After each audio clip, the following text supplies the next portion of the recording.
We have a very exciting hour in store for you guys, and I'm very excited. So my hope is that you guys are as excited as me, and I'm very honored that we have Dr. Douglas Sidell with us as well as an invited speaker.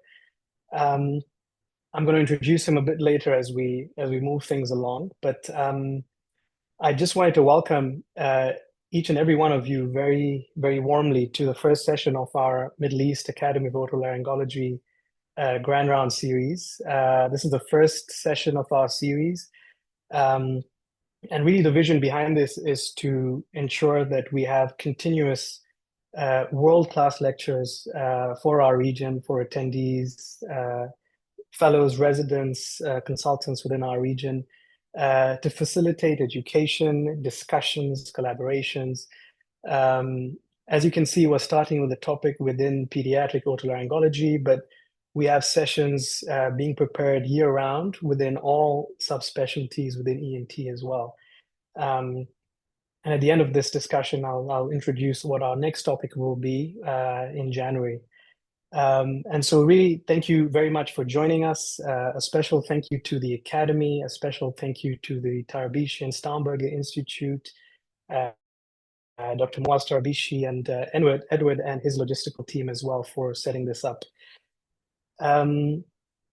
In case you missed part of this, we're also going to be recording this lecture, including the discussion. We have a dedicated YouTube channel as well that will have this uploaded to in the next couple of days. So we'll be sharing that with the audience.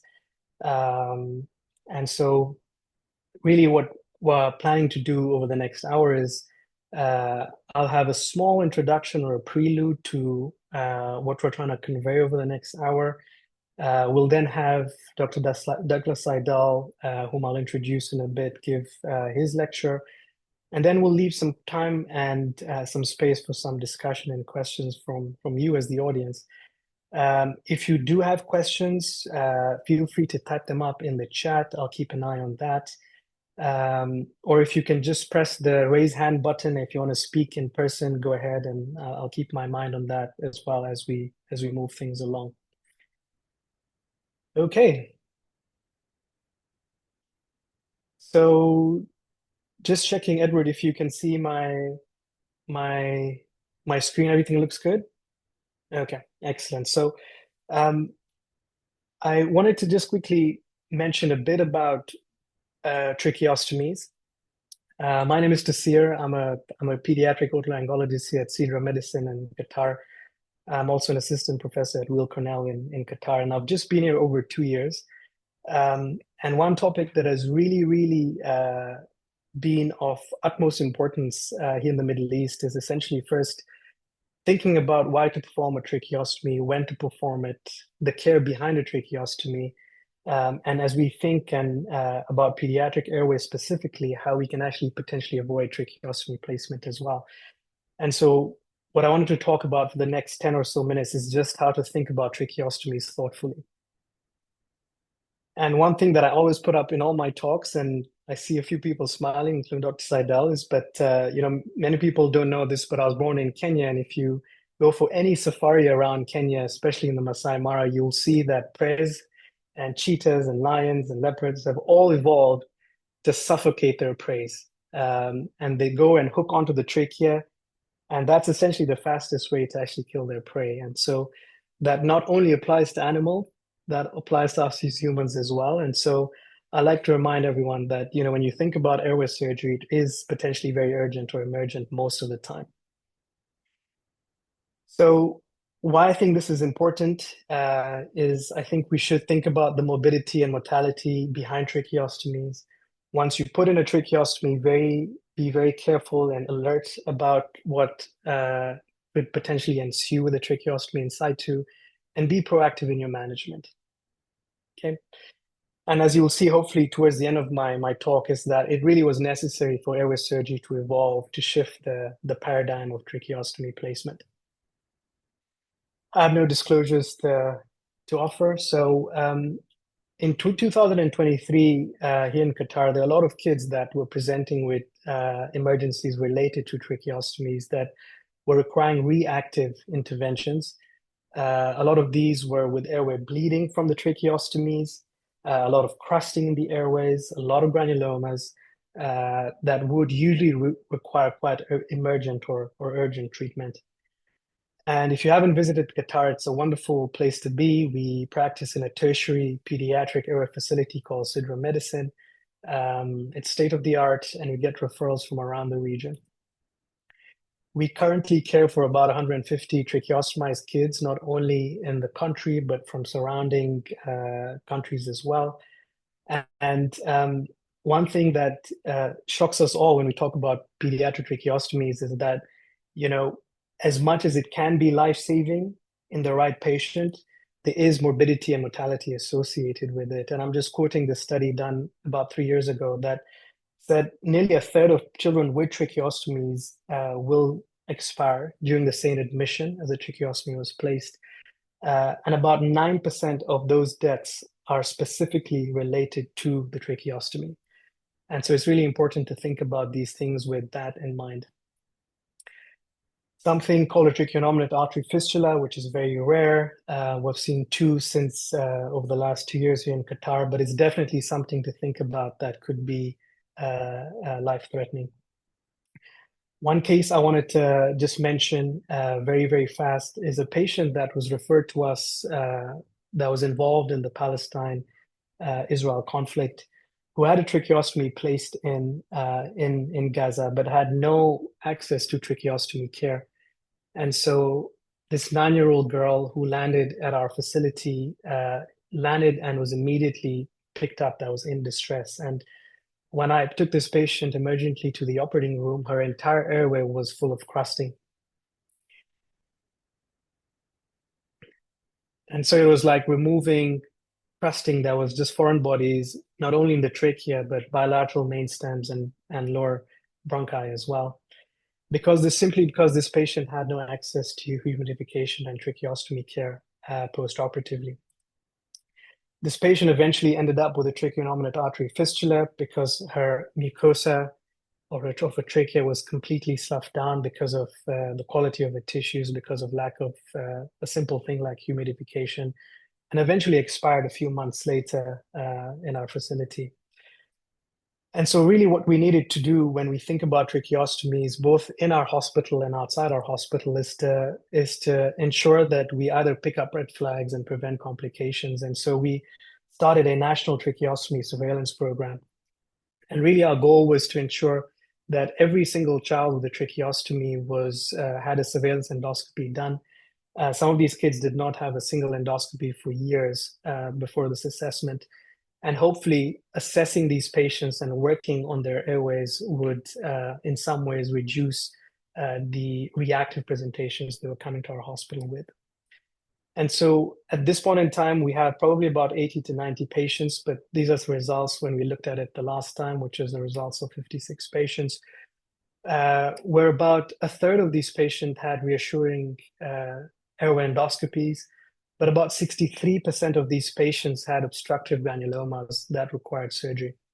About 12% of these patients had significant tracheal obstruction and granulomas that once we operated on these kids actually had almost, significantly reduced ventilatory settings postoperatively.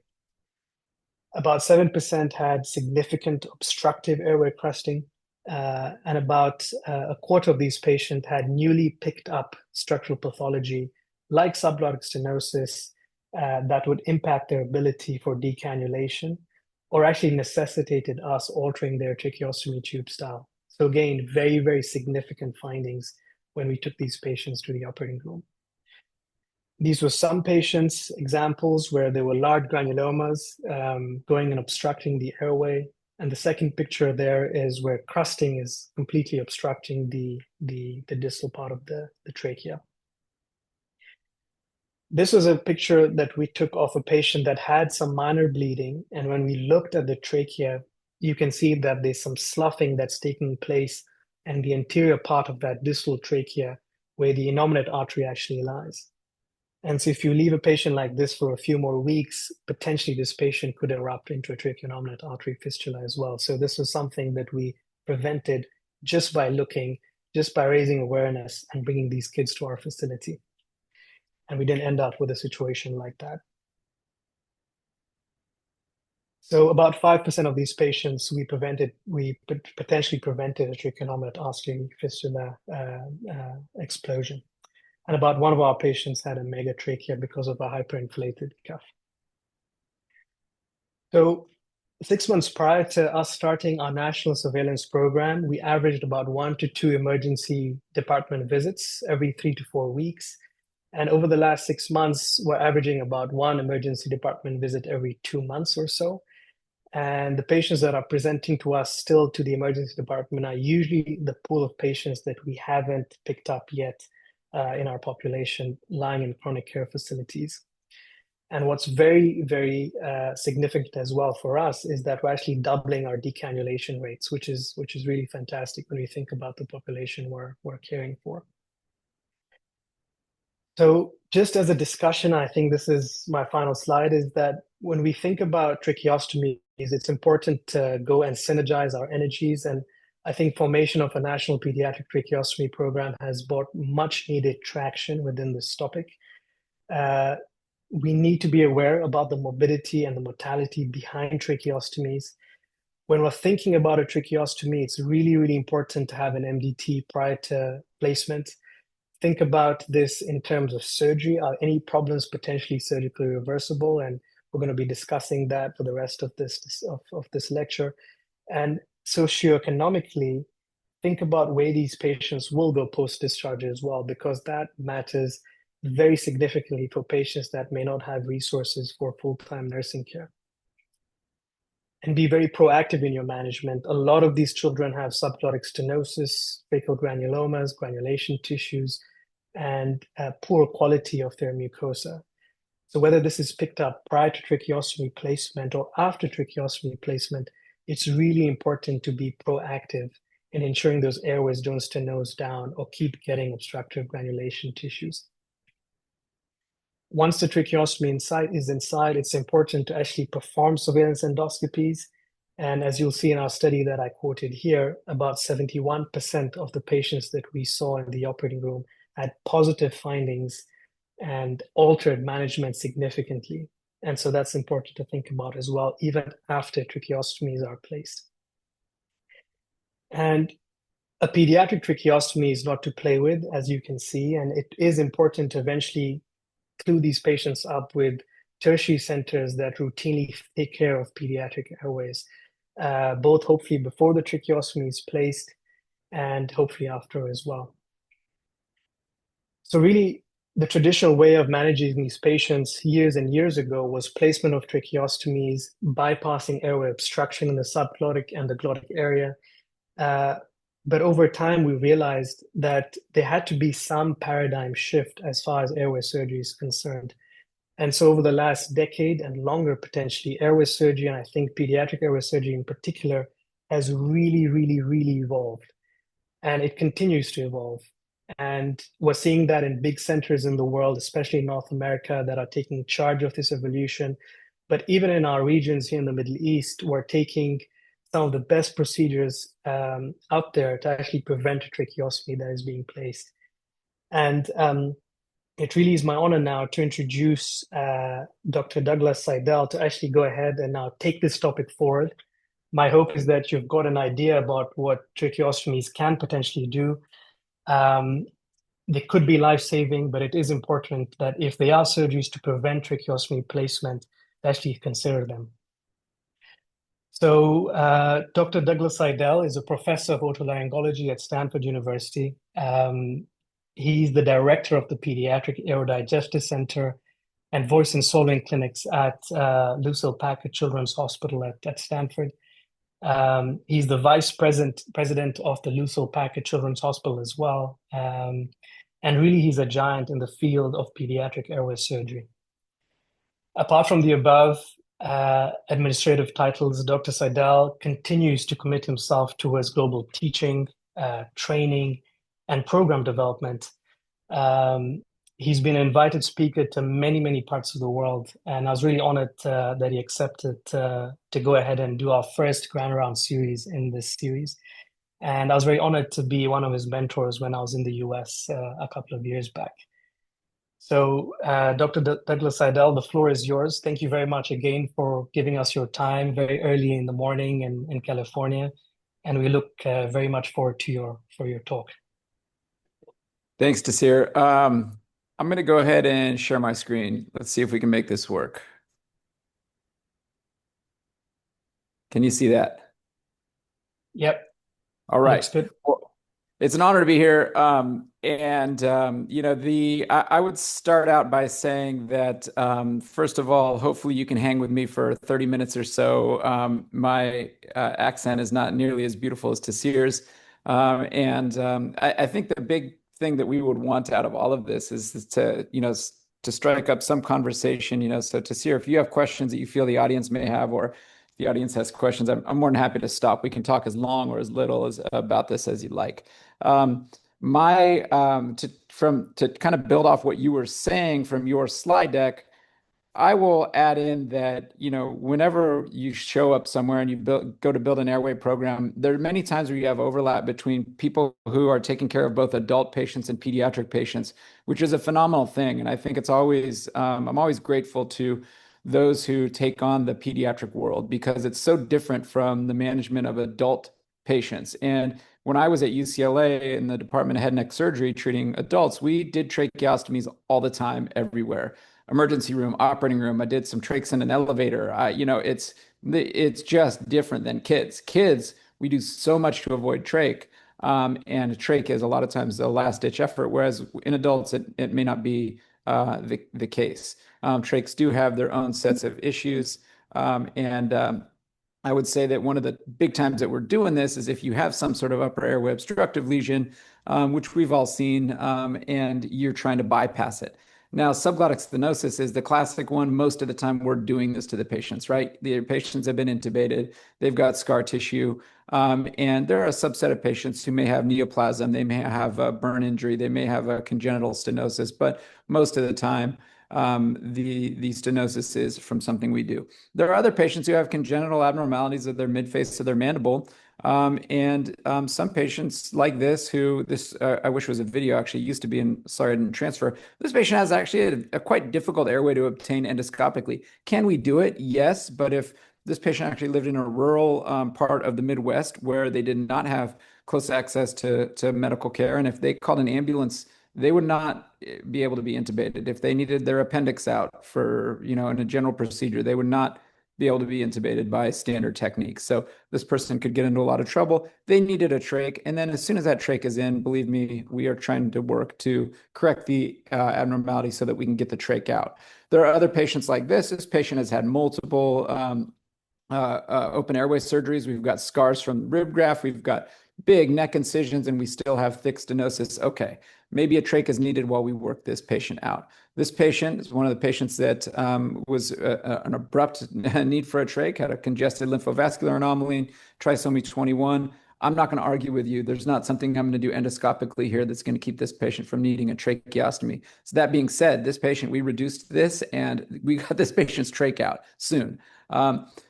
And why do we not want the trach to sit there? Well, you alluded to this. You said of those patients who actually have a mortality from tracheostomy, a third of those patients are going to have it when they're in the hospital. A small percent or up to 10% of those patients are going to have it fatality or demise due to that tracheostomy. I have seen, you mentioned tracheonominate fistula. I have seen now 10 of these as of a week and a half ago. And I used to be 5 and 4. I'm now 5 for 5. 5 of these patients have survived and 5 of them have not, which actually is a good record. Most of these patients, if they're not caught in time, they will die. This patient here was bleeding so fast. We had 2 yank hours and a 14 French suction catheter. We couldn't keep up with the blood. We had to actually put a balloon on it. We were able to take them to the cath lab. And if this did not happen with literally people right there, we would not have saved this patient. But tracheonominate fistula is the last time I saw one, again, was a week and a half ago. They do happen. And if you're the unlucky one to be around, don't feel guilty if for whatever reason their patient does not survive. This is a very difficult problem to manage, but it is a problem that comes from tracheostomy. So also just management. Dr. Din alluded to, the complexities of management. Do patients go home after tracheostomy? Do they go to a long-term care facility when they're in the hospital? All of these things that we do for both stable and unstable trachs and their management, the algorithms and just management of a decannulation, for example, are overwhelming. And they just kind of shed light on the fact that management of a tracheostomy is not always an easy thing. Things as simple as humidification, you can see what happens without it. And we have plenty of patients who don't have access to medical care, and so they may be living in a long-term care facility if they're lucky enough to be able to do so. In many areas, that's not the case. And once upon a time, my mentor over here on the right, Robin Cotton, he developed, laryngotracheal reconstruction, a large open airway procedure where you're taking rib grafts, and many of you do this, and open up the airway so that you can either keep a patient from needing a trach or actually get the trach out. And then initially, in the 1970s in Toronto, there were just wards of patients like we have in our long-term care facilities who have tracheostomies chronically because they can't go home with them. And Dr. Cotton's response to that was, let's do a procedure, a big one, that will get these trachs out. And he did a lot of surgery on capuchin monkeys and was able to demonstrate that this is an effective procedure. He took it to the patient population that we are so fond of and treat on a regular basis. And now we have the laryngotracheal reconstruction, which we use daily, and it works very well. And, over time, we learned that open surgery can lead to decannulation. We then learned that sometimes we can do this to avoid decannulation. You have a patient with stenosis, we've got a tube in, we don't want to put a trach in, maybe we put a rib graft in and we can avoid surgery. I have a patient who arrived last night who will need a rib graft. We will not need to trach that patient. We also learned that trach and open surgery can sometimes be avoided, as Dr. Din mentioned, and we'll talk a little bit about that. When I was in Cincinnati, almost a decade and a half ago now, the question was already shifting from, when can we do an open operation to help this patient to when do we not do an endoscopic operation? I mean, endoscopic was really up there as the first line. And at Stanford, we try very hard to not trach patients. We have actually a fairly low trach rate when compared to other children's hospitals. And that's not because we don't have high acuity patients. We actually have, if not the highest acuity, in the top 3 highest acuity patients in the nation. And so if that's the case, why do we do so few trachs? Well, I would say it's because we work really hard to avoid it.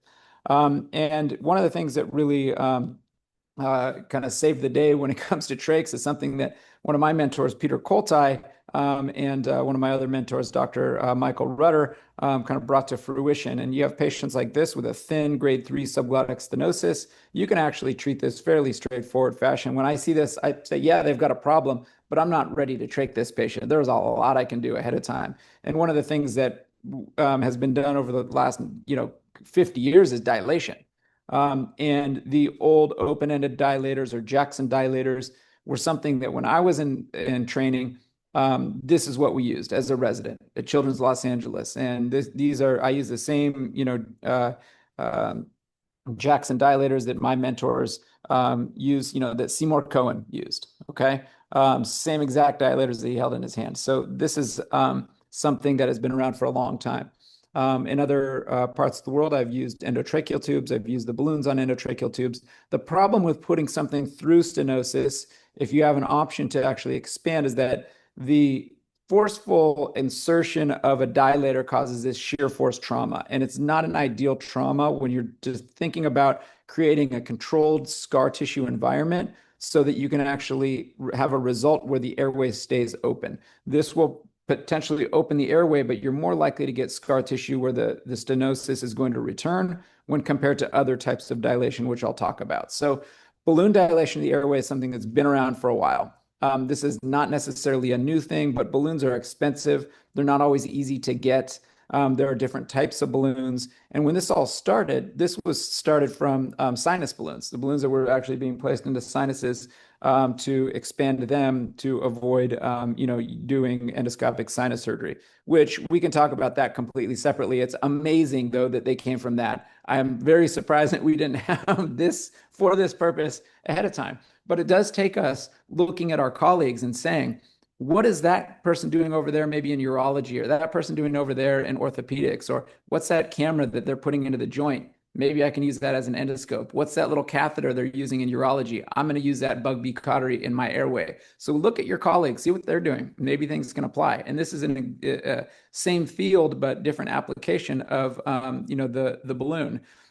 This is the Eris balloon. This actually has kind of a dog bone type of shape where the proximal and distal ends are slightly larger, and then you get expansion through the stenotic area. It just keeps the balloon from migrating. But the idea is you actually get radial dilation, a compression force outward. You don't actually have the shear force that you get with a bougie dilator like a Jackson dilator. And so that radial expansion actually reduces the uncontrolled trauma. And the idea is that you really, with balloon dilation, you're taking 2 steps forward. You may scar a little bit, maybe 2 steps forward again, and you're making forward progress. When it comes to Dr. Koltai's contribution, he was one of the people that worked with the balloon companies right alongside Dr. Rudder to expand this to the airway, because they looked at their colleagues and said, hey, I'm going to put that down the air pipe and I'm going to make this work. And it actually is very effective. What I would caution you, the words of caution I would say with a balloon is that when you see this type of thing, you're not done. When I look at this, I say, yeah, that's much better. And I actually have confidence looking at this and knowing what the airway looks like after dilation to say that this patient's probably going to do okay. But sometimes you dilate an airway, and we've all seen this, and it just kind of bogs back down. It's really wet edema. And that patient may be one that a balloon's not going to help you as much. There may be something else you need to control. Is it reflux? Is it an inflammatory source from something else? Or is just this patient's tissue, for a reason we don't know, not responding well to the balloon? And that could happen. You need to know when your instrument's working, and you need to know when it's not working. And both of those are equally important, okay? But again, you can have quite good effects from balloon dilation. And this is a patient that we just saw on the previous slide, after some healing. Yes, do we have a little bit of circumferential scar? Absolutely, but not anything like what we started with. And you can always do little touch-ups. You don't need to get the airway perfect. All right, we always talk about perfection being the enemy of good. Just get it to the point where the patient can actually be safe and achieve the activities that they need to achieve in their day-to-day life, okay? And make sure that you are documenting all the time how big your airway is. When we talk about sizing the airway, and this is a side note, but I think it's important, size the airway before you dilate. I think if you dilate, for example, with an 8 millimeter balloon and then tell me that you had a 6.0 endotracheal tube in there after that, it's not as helpful as what you started with. Tell me what you started with. Start with a small endotracheal tube where you know you're going to get a leak and work your way up, okay? The anatomy of a balloon is also important. There are many different types of balloons, and this slide I stole, but I always love this drawing. One of these ports actually goes straight through the tip, and it's used for a guide wire. If you actually insert saline, thinking you're going to blow up the balloon through the A port, it's just going to fill the airways. The side port of the acclarant balloon is actually what fills the balloon. There are other balloons, which I'll show you, like the Eris balloon, where it's just a single port. It's much safer. You can't accidentally flood the lungs, and the stylet goes through the same location. There's the actual shaft of the balloon itself. I always argue to try and center the balloon over the stenosis most of the time. There are times where we use balloons for other things where that's not the case, but the balloon is going to want to shift usually distal in the airway. And so you need to make sure that you hold on to it, but not too tight. We use the Meyer Cotton scale for airway sizing. I don't want to go into that scale per se, but my point with this is that when you use the scale, what you're trying to do is dilate the balloon such that you're achieving a slight increase over the age-appropriate airway. So if you have a patient who's a year old and you think, I want a 4.0 endotracheal tube should fit in this patient, it doesn't matter if they have a grade 2, grade 3 stenosis, you want to dilate up to that 4.0 endotracheal tube outer diameter. And if your stenosis is in the larynx, you're going to add 1 millimeter. And if your stenosis is in the trachea, we'll say add 2 millimeters. And that's fairly rough, but just know that you're trying to achieve normal expected airway caliber that's consistent with the rest of that airway in the location of stenosis. So if you have a very small child with a small airway throughout, you're trying to dilate to the diameter of that remainder of the airway, the normal airway, plus about 1 millimeter in the subglottis, 2 millimeters in the trachea. Does that make sense, Tassir? Okay. Hopefully I don't need to 100% be. makes sense. Okay. Yep. All right. Again, please stop me if you have any questions. Remember, when you're using these balloons, attach the inflator to the balloon. Know which port you're attaching to, but don't blow up the balloon ahead of time, because when the balloon expands, trying to crumple it back down to a small, sleek balloon like it comes in the package, it is a little bit more difficult. The sizing, again, we do ahead of time. You position your telescope, you slide the balloon into the correct position. You usually inflate that balloon to burst pressure. These are non-compliant balloons, meaning if you go to burst pressure, that balloon blows up to the outer diameter listed on that balloon. If it's an 8 millimeter balloon, unlike, for example, the Boston Scientific balloons, which you inflate a little bit more, they'll go from 6 millimeters, a little bit more, 8 millimeters, a little bit more, 10 millimeters.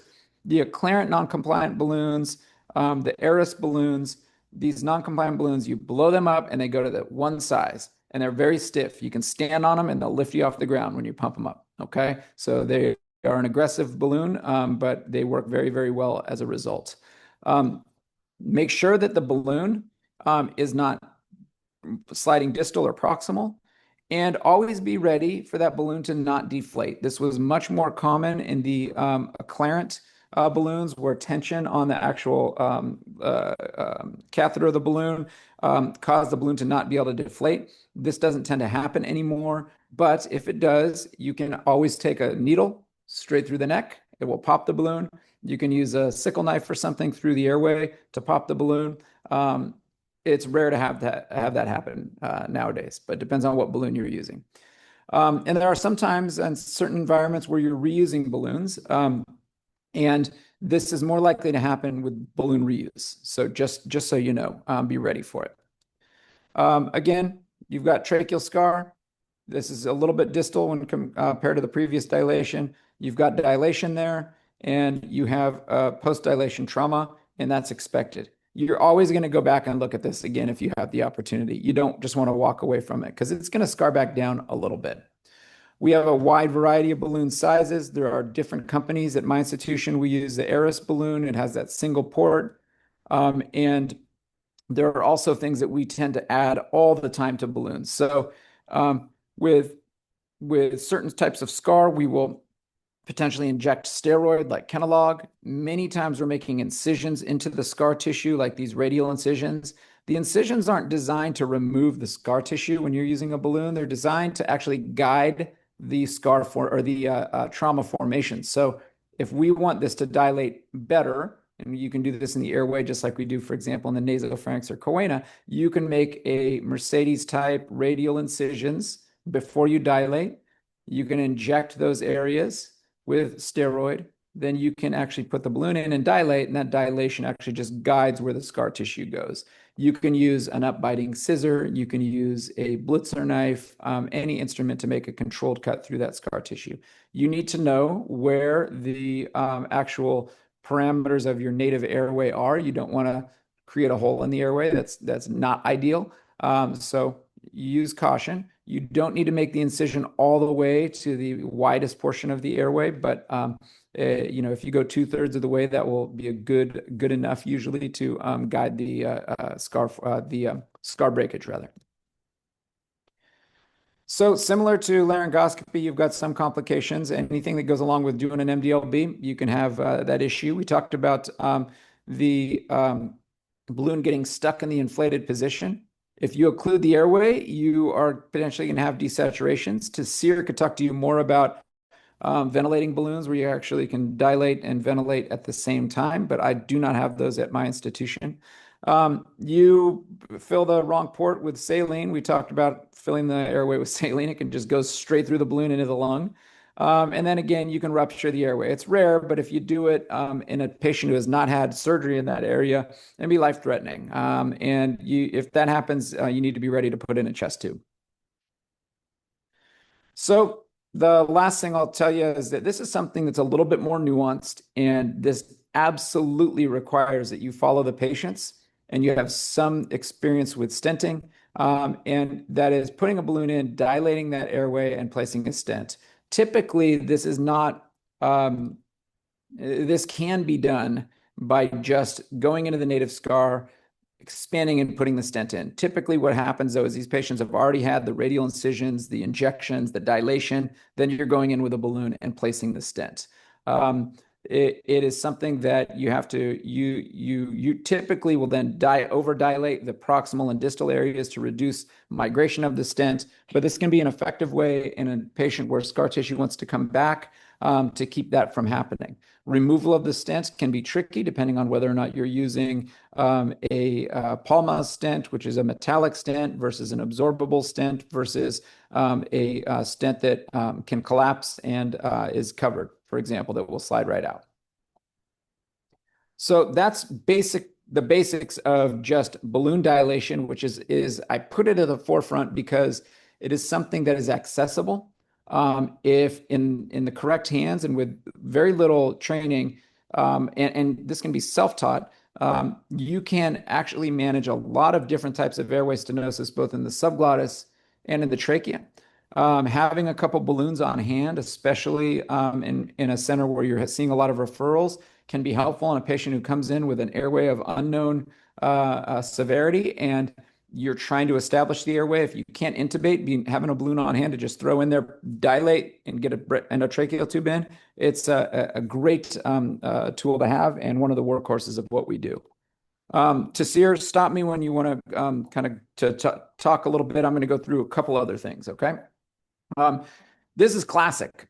This is a airway obstruction. We're seeing it right here. You've got a 1.8 kilo baby, retractions, both suprasternal and subcostal. Parents are physicians. This baby's not doing too well. They're not eating well. They're losing weight. They have stridor. And when we look in the airway, this is an old grainy film, but you see that the patient has short area epiglottic folds. You have a floppy arytenoids. You can see part of the vocal folds. This is something we see all the time. Saw twice in my clinic yesterday. I operated on 3 times last week. I have 2 operations for this tomorrow. This is classic laryngomalacia, okay? The reason why I bring it up is because it's a common source of stridor.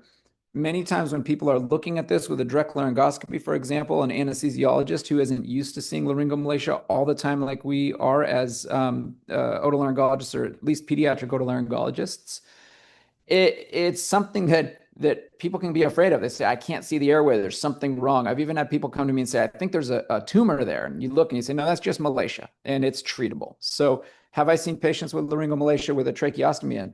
Absolutely have. And it's not needed. We had a patient, one of my first weeks when I was in Cincinnati in 2000 and what was it, 11 or 12, showed up with a trach at Cincinnati to get their trach out for the airway lesion that they had, which was really laryngomalacia and could have been treated with supraglottoplasty. So a lot of effort going into treating a patient who really could have been managed differently. Most common cause of stridor in infancy, so they talk about synchronous airway lesions being present in 10 to 15% of patients. Lesions that you need to actually worry about are much less common. So could there be some other malacia downstream? Sure. Could patients have some airway inflammation? Sure. But seeing, for example, laryngomalacia and a subglottic hemangioma, which I've seen, that's rare. As far as management is concerned, a lot of these patients will get better on their own. And so it depends on how you can follow them. If you're comfortable following them as an outpatient without surgery and the symptoms aren't severe, many of them can be followed. I don't usually do sleep studies on these patients. They give you information that probably isn't as helpful. But I do supraglottoplasty on them. If they're having significant airway obstruction, they're not gaining weight, they're waking frequently or having poor sleep, and their overall trajectory is getting worse, not better. The observation, I mean, it's really the opposite, okay? And so when we do this is a simple, straightforward thing in our center. You have to have, so you look at this and you say, okay, you've got a lot of equipment there. I've got a suspension bar. This is a cotton piling suspension bar. I've got a Lindholm laryngoscope in. I've got a light source. In the background, I've got a microscope. All of that's not nearly as important as these people standing in the background. These are our anesthesiologists. You have to have good communication with your anesthesia team. This patient is spontaneous. That breathing tube just is sitting in the side of the mouth. It's not, the patient's not intubated. They're breathing on their own the whole time, but not moving. And that is the key. In adults, this is hard to achieve. So patients who are anesthesiologists are used to adult airway do frequently have a hard time achieving this. In the contrary, it's possible, and we have a very skilled anesthesia team. And I would argue that any anesthesia team at any center has the ability to do this just with the right understanding of how it's done. I am not, okay, sorry, Tassir, I was not monitoring the chat, but that was just your comment. So here's our procedure. Literally, we've got it up on a screen. Everybody's looking. We've got anesthesia aware of the circumstances as much as we are. I do this cold steel. You can do it with a laser. This is us teaching one of the residents. We've got just a quick snip on the area epiglottic folds. And then we actually take off the apex of the arytenoid cartilage, as can be seen here. It looks bloody, it looks gruesome, but these patients react really well to this, respond well to it. I feel that cold steel actually heals better than laser, but it's 6 to 1, half a dozen to the other. If you're comfortable with laser, don't set the airway on fire, please. But if that's where you're good, use the laser. I don't like to take the time to set it up, and I like the residents to know how to use cold steel. All of these patients who walk through the door, if you're just assuming I saw laryngomalacia before, I'm going to have, I know what laryngomalacia sounds like. I know what it looks like. If somebody comes in with stridor, my argument is you should scope them. All right. If somebody calls you and says, hey, I've got this patient, if you have the opportunity, if you have the resources to see him, you should scope them. This patient has suprasternal retractions, high-pitched inspiratory stridor. This patient, very similar.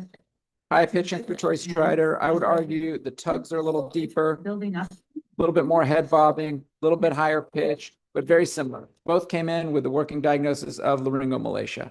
This patient, you can see the vocal folds abducting on inspiration right there, right before the supraglottic structures, the arytenoids get pulled in. We've got short area epiglottic folds and literally just,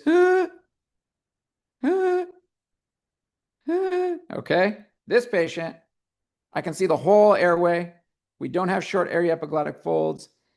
This patient is breathing in when the vocal cords close and breathing out when they open. Okay, so patient on the left, laryngomalacia. Patient on the right, bilateral vocal fold immobility. All right, we'll call it paralysis, but the reality is we should just comment on what we see, which is immobility. Tassir and I always talk about that. So I'm violating my rules, aren't I, Tassir? So bilateral vocal fold immobility. It's number 2 common cause of this infant stridor, but the reality is it's much less common. The stridor is typically higher pitched, and this is managed completely differently. They can have feeding difficulties, but it's not as significant as unilateral vocal fold immobility. The management of this has evolved over time, and I'm going to pick up the pace a little bit. I will give you my email at the end of this, and Tassir can share it. If you have questions about how we do these things, I'm more than happy to talk to you about it. But one of the big things that we started doing is an anterior and posterior cricoid split. It's an endoscopic procedure, takes me about 10 minutes. It is not difficult and it does not preclude tracheostomy, meaning if you do this procedure and it doesn't work, you can still do a tracheostomy. You can also endoscopically lateralize one of those vocal folds to hold it open. I can put in a rib graft endoscopically. And yes, you can do a tracheostomy, which was a classic gold standard for this problem. And in many areas, it still is. The endoscopic anterior and posterior cricoid split, you can read about this. We just wrote a book chapter on this in a recent endoscopic airway atlas where these drawings were from, or illustrations rather, but it's literally just making an endoscopic posterior and anterior incision in the cricoid, expanding it with a balloon.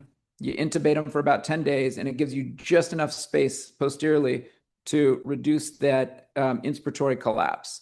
And we're seeing this be effective in avoiding tracheostomy in patients who would otherwise need one in about 80% of patients.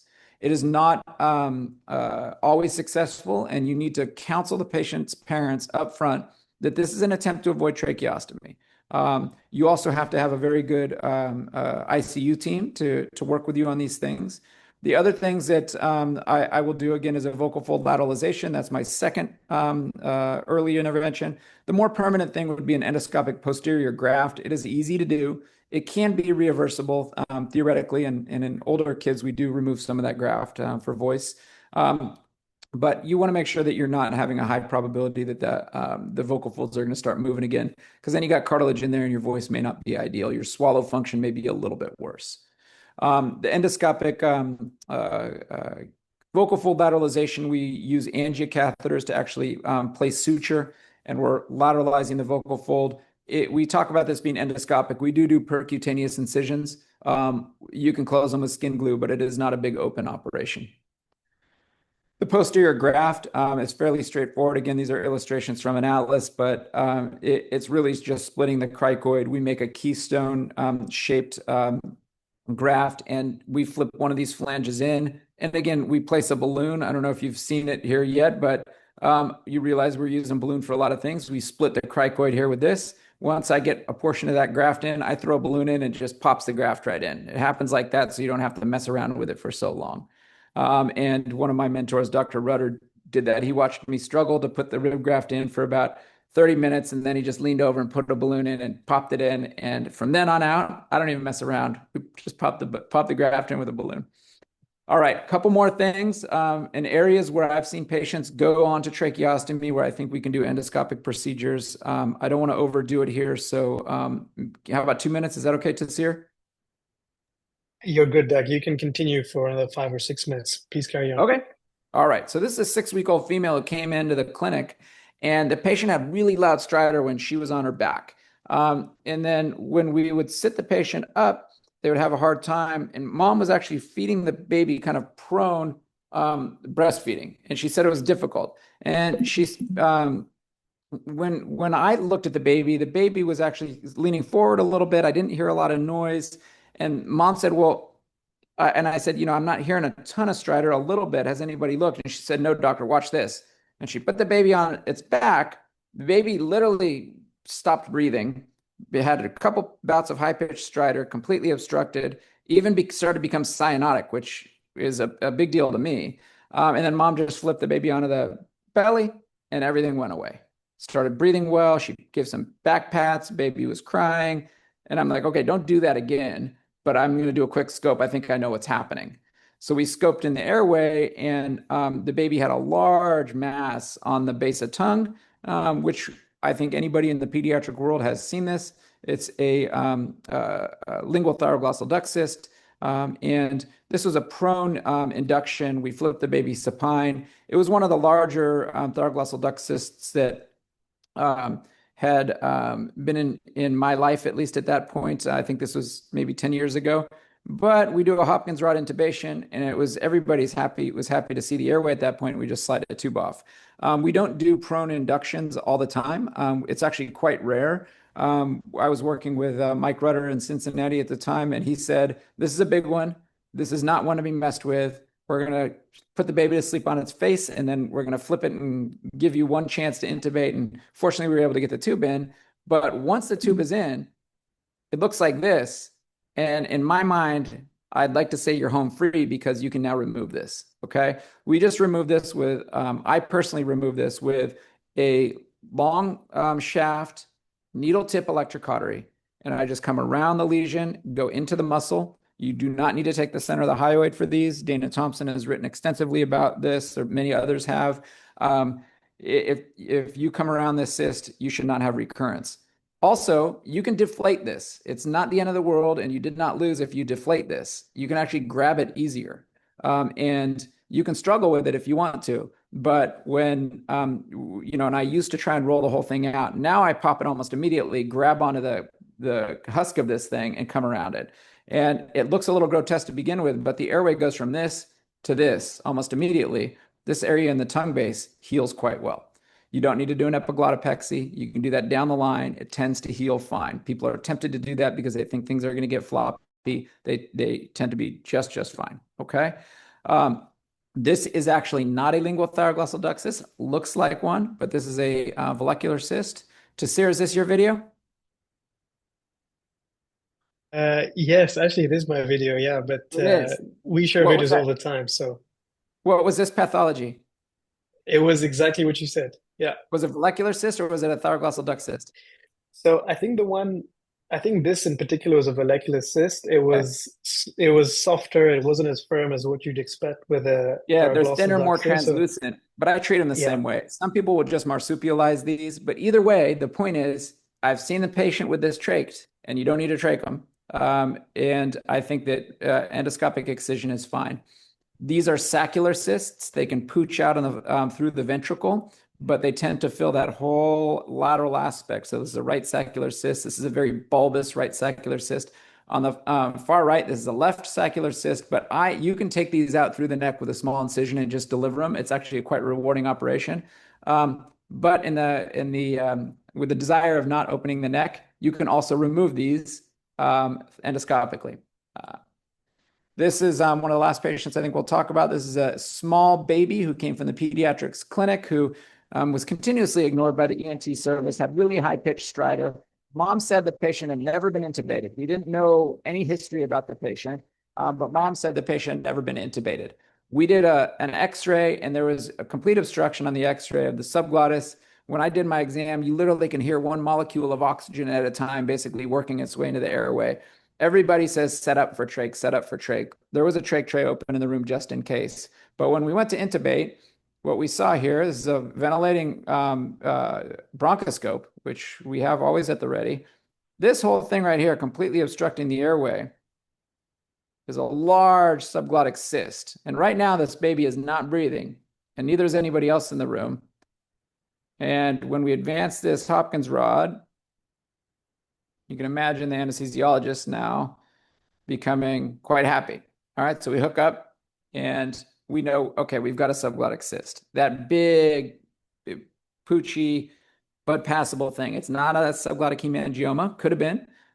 It's a cyst. And a subglottic cyst is actually easy to treat endoscopically. This is an illustration of a much smaller one.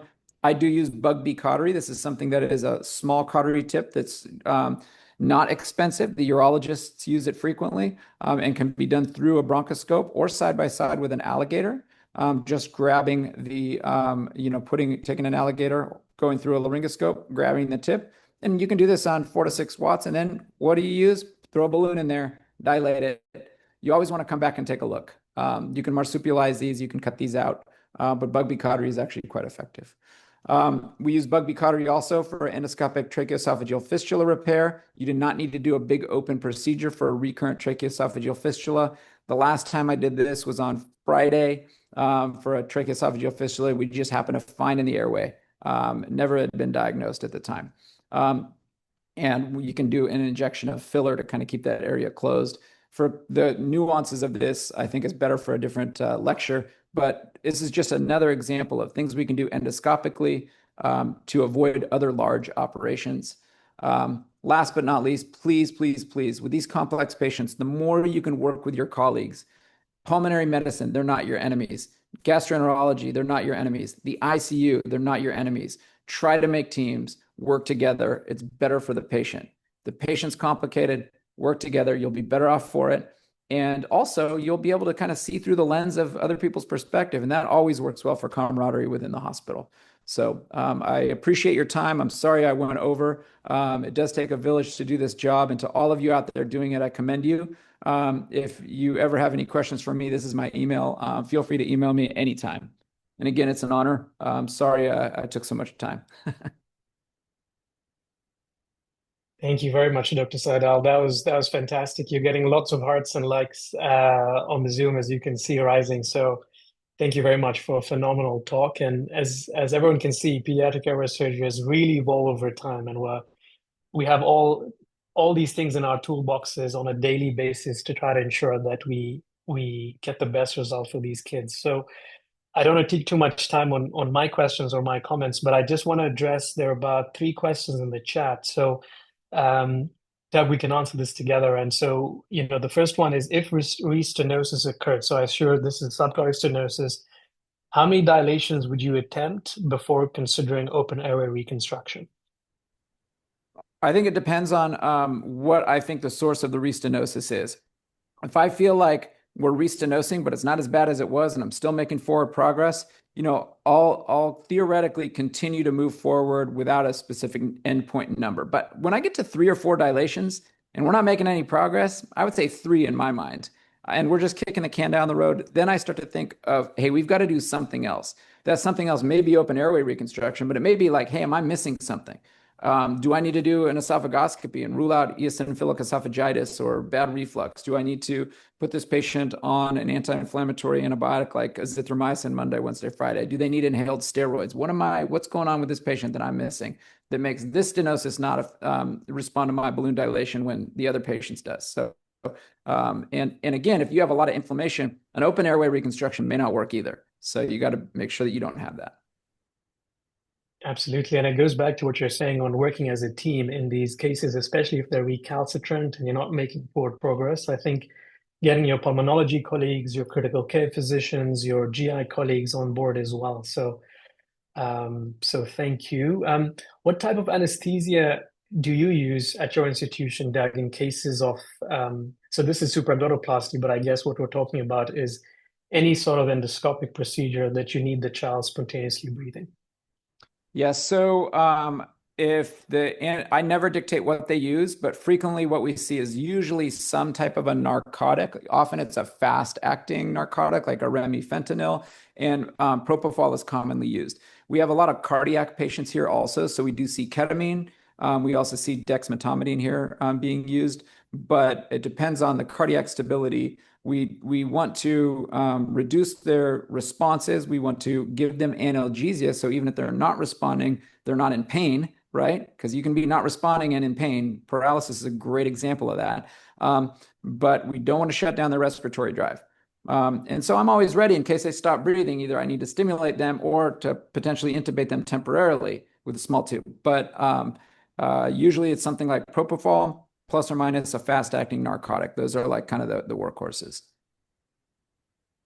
Absolutely. And I think it also highlights the importance of having a really well sort of equipped or knowledgeable pediatric anesthesiologist as well, because some of these procedures, like for example, the vallecular cyst excision, those are really nuanced. And sometimes, somebody who's an adult anesthesiologist, with due respect to them, sometimes may not have that much experience as far as dealing with some of those pathologies. So it is important when you're evolving your pediatric airway surgery practice to actually ensure that your anesthesiology team is evolving with you as well. It's 6 p.m., so I think maybe we'll just go with just a couple of more questions, and then maybe we can wind up just to respect everyone's time. But I do notice that there's some critical care physicians online as well, some general ENTs, some pediatric ENTs. So it really is nice to see a sort of a nice wide spectrum of attendees. So what is your minimal workup needed before you embark on open airway surgery? And I guess in some ways you can tie that to the other question, which is when not to operate when you have an active larynx. All right. Yeah, I'm perusing through some of these questions. So let me see if I can knock some of these out. So I have the luxury for open airway reconstruction. I do a multidisciplinary workup. They come through our aerodigestive center. So I have a pulmonologist at least take a look at them. Usually they're doing, or I'm doing, a flexible pulmonary bronchoscopy, transnasal, transglottic. Under light sedation, I'm seeing all of the dynamics, right? I'm seeing sleep endoscopy. I'm making sure we don't have upper airway obstruction above the larynx causing problems. Looking in the GI tract, taking biopsies, making sure we don't have reflux or eosinophilic esophagitis that is going to kind of keep us from having a successful reconstruction. And that's what Robin Cotton kind of became famous for, is including those to increase the chance of success. When it comes to active larynx, the active larynx can be present. You can see eversion of the ventricles where they're just really boggy. It almost looks like vocal cords above the vocal cords. And sometimes you don't know what it's coming from. On those patients, I get an EKG. I make sure they don't have long QT. And then I start them on azithromycin, 10 milligrams per kilogram, Monday, Wednesday, and Friday, and I wait. And as long as we've ruled out everything else, reflux, other inflammatory stimuli, as soon as that inflammation goes away, then I will operate. When it comes to the subglottis, sometimes we do use CO2 laser. CO2 laser is very effective in the right hands. Looking back to the days of people like Dr. Shepshay from the East Coast of the United States, very good with a laser. You cut, you don't burn with a laser, okay? If you're causing a lot of charring and coagulation, that's going to create scar tissue. So if you use a laser, be careful, because every burn you make is going to have a consequence, just like every cut you make, but a laser is okay. People like it because there's not a lot of bleeding and you can focus on your cut. I use laser all the time, but just be careful with it.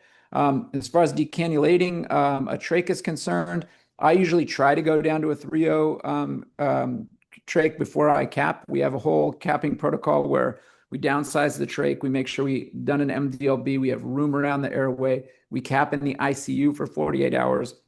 You go home capping during the day only under observation. Then you come back for decannulation. So it is a process. If I don't have a smaller size trach or I can't get down to a 3.0, for example, and that's the smallest I would go. Some kids, you can go from a 5.5 to a 4, a 4.5. But you just want room around that trach. If you can't go down to a size where you have room around that trach, you have to be very careful. And at the time of decannulation, you may not be able to do the capping step. That means keeping them in the hospital longer. At least in my center would be the option. I want to make one final point, and that is I can't do my job as I can train all day long and have every instrument available. If I don't have a good relationship with the ICU and the people who are managing these patients when I'm down in the operating room and they're upstairs in the unit, if we don't have good communication and they don't do their part, we can't do this. So having that built into this is a big thing, and you can't take it for granted. So. Thanks, Doug. Thanks, Doug. I'll answer a couple of questions as well. And so there's one question on where airway evaluation is done in the outpatient clinics, or do we always take them to the operating room? So a lot of these patients will first have an awake endoscopy in our clinics. So just with a flexible nasal laryngoscope that you insert through the nose, as the patient is wide awake, just assess the nose, the back of the nose, the mouth, the back of the mouth, and also the larynx, the vocal cords, checking for cysts. And sometimes you can get a bit of a sneak peek of the subglottic area as well, just with a flexible nasal laryngoscopy in the office as well. And based on what you see and what suspicion you have, then you may take the patient back to the operating room to get a more advanced look at the subglottic area and the trachea itself. But usually that would start with at least a flexible nasal laryngoscopy in the outpatient setup. I think there's a question on my presentation on tracheostomy MDT prior to the procedure. So, um, so ideally speaking, yeah, I think you mentioned that in an emergency, of course, it might be difficult to organize an MDT, but if you do have time, and frequently the cases are referred from ICU where you have a patient that, we had one last week, for example, who is a severe Pierre Robin patient who has a really micrognathic jaw, a glossoptotic tongue, has laryngomalacia, is syndromic. And so that patient had a jaw distraction, tried a couple of different times, failed, is severely cyanotic, and had a sleep study that confirms that. And so we went and sat around the table with the patient intubated, with the family, with the pediatric intensivist, our surgery team, our tracheostomy nurse practitioner, who's thinking about all the social circumstances of this child. And then we make a decision on what we feel is best. Should we extubate this child? Should we palliate this child? Should we tracheostomize this child? Should we consider further surgery for this child? So often it's those kids that come in from ICU that we would get an MDT for, but obviously not an emergency setting as you mentioned. There are a lot of questions, so maybe we can just call it today at 6:10 p.m. just so everyone is okay. And I know Doug has a full day ahead of him as well. So, Dr. Sidell, what is your opinion on the use of coblation in subglottic stenosis, and maybe some comments on mitomycin as well? Yeah, so coblator, we have laryngeal wands for the coblator, the classic larger wands that are used, for example, for tonsillectomy, I don't use. Part of that is because I've seen a lot of scar tissue that's, I think, the result of the coblator. When I do use the coblator, one thing I would strongly recommend, no matter what wand you use, even if it's a wand designed for the larynx, is it does tend to leave, maybe it's because of the coagulum that it forms, but it does tend to develop this film of tissue that then becomes scar tissue over time. So I take the patients back 7 to 10 days later, no matter what, if I use a coblator, and I just take a pledget and I pull this stuff out of there. And then after that, it looks pristine. You don't have to do it again. It can be very effective, but that was something I wasn't expecting. And as soon as I realized it was happening actually on a regular basis, I've made it my part of my plan to take them back. As far as mitomycin is concerned, I've gone back and forth. I think it's one of the things that we have in our bag. I'm not afraid of it, but there are consequences to trying these things if we, it's not going to probably save you. Let's put it that way. There are patients who we use it for in esophageal strictures, and I think it probably has a bigger place there. In the larynx, I'm not as convinced. Maybe with select patients. It would be nice to know ahead of time who it's going to work for and who's not. But when I've done everything else, yes, I will try mitomycin. But it's not one of my first line medications. Excellent. Well, thank you very much, Dr. Sidell. I know you have a long day ahead of you, so I want to start winding up. Thank you very much for your time, for your excellent lecture, for your expertise, and really, it's always a pleasure speaking to you and hearing from you. And we all learned a lot. So thank you very much. I think we got over 90 people join us from around the regions, and I see a lot of likes and love hearts going up as well in our chat box. So this is very much appreciated from all of us.